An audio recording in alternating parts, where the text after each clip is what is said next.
Hey guys, in this video I'm going to go over how to change your Mint mobile number. And it's really easy and simple. I'm going to show you how to do this step by step. So first things first, you want to go ahead and log in to your Mint mobile account. And you can do this via the Mint mobile app or go to mintmobile.com on the website. Okay, use your email and password to log in.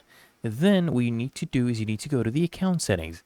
So in the app, you want to tap on the settings or account tab, or on the website, you want to navigate to the My Account section.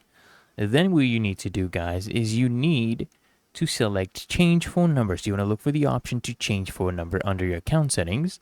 Just tap on or click on it to start the process. Okay? And then you need to choose a new number. So you will be prompted to select a new number. So you want to go ahead and pick an area code and browse the available numbers. And once you have chosen a number, guys, you want to confirm your selection, and Mint Mobile may require you to verify your account or actually complete additional steps, okay?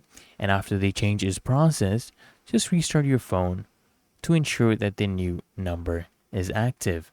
And then, it's also a good idea to inform your contacts about your new number to actually stay connected. And if you encounter any issues, guys, throughout this process, you can also always, contact Mint Mobile's support team through the app, their website, or by calling 611 from your Mint mobile phone. Really that easy and simple, guys. So I hope this guide provided value to you. And if it did, guys, consider smashing that like button as well as subscribing to frequently asked questions. And I'll see you in the next one.